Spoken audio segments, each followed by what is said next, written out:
This is Edisto Island, South Carolina, here in the Gullah Geechee Nation. Many of you that look into Civil War history or even the history of Reconstruction have probably read about Edisto. You'll hear some of our folks say Edisto. And so you will probably have heard of the indigenous American people that bore that name. But then later, the Africans who occupied this island, who are now us, the Gullah Geechees. We are still here on Edisto. But we are on Edisto not without a fight.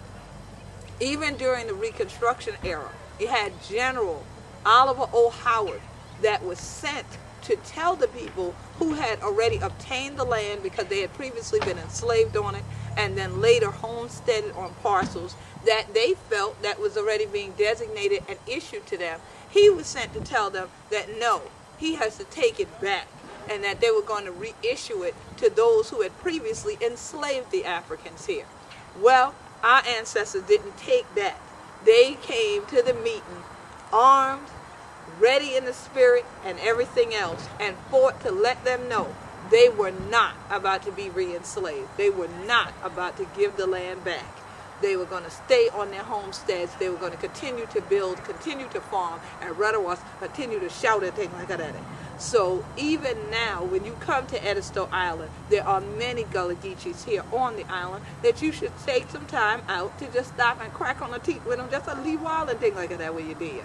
Don't just come through and go down to the beach, but take some time to stop and learn our story that's here on historic Edisto Island. So Hana Chilla, this year, the what Gwine on.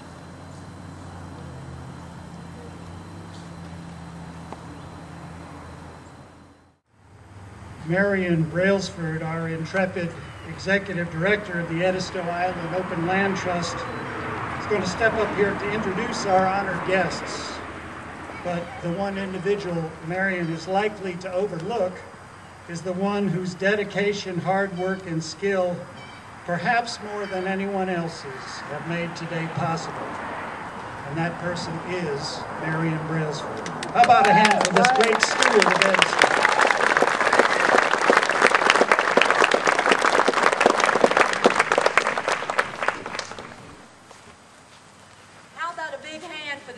Community. Congratulations! Getting a National Scenic Byway designation is quite an honor, and it is an effort that was only possible because the entire community pulled together and made it happen. So, hooray for us! We did it!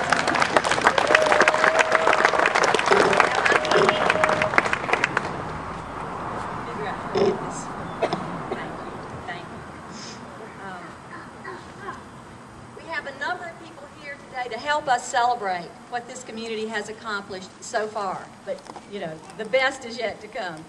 But I'm very happy to introduce, and I'd like each one of these honored guests to please stand as I introduce you, and everyone to please hold your applause until the end.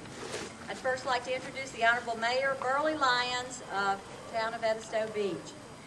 Burley has been a staunch supporter of the Scenic Byway project from day one, attending meetings, working alongside the rest of us, and he deserves a lot of credit for our success.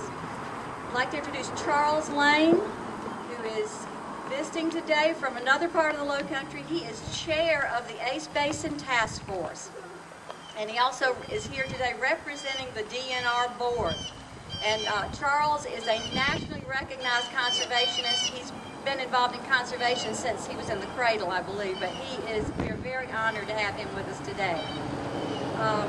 I'd like to introduce Mr. Michael Covington, who is with our partner organization, the South Carolina Department of Transportation. He's their Director of Administration. Thank you, Michael, for being here.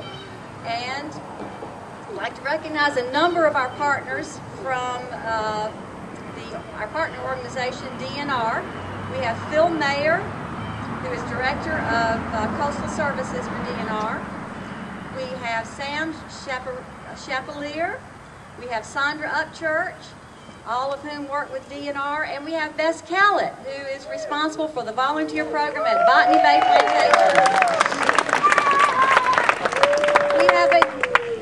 We have a privilege of another off-islander, but who is very close to Edisto Island and the people here, and that is Queen Quet, who is queen of the Gullah Geechee Nation, is here today. Queen, thanks for being here. We have Lex Crawford, who's president of the Edisto Island Open Land Trust, the group that spearheaded this effort in the beginning. We have Carl Williams, president of the Edisto Island Community Association. We have Gordon Locatus, who is an Edisto Island activist and whom led the effort 20 years ago to make Highway 174 a state scenic highway. We wouldn't be here today without Gordon and his wife Catherine's efforts. We have Bonnie Lee. She is well known for many things. She's a great artist, but most of all, she is the designer of the Edisto Island Scenic Byway logo. We have Susan Miles, who's principal of our Jane Edwards Elementary School. We have Emily Pack, who is visiting from the Ashley River Road Scenic Byway. She's the executive director of that organization. We have Mr. and Mrs. Nick Lindsay, who are longtime Edisto Island activists and who have played a significant role in preserving Edisto Island. And we have Ms. Dorothy Smith. What a legacy Ms. Smith has created. She taught school in this very building that we are standing in front of. She taught many children how to love, who are now adults, how to love the natural beauty of this island. And she's one of the founders of the Edisto Island Community Association. Did I leave anyone out? Thank you all. Please give them a round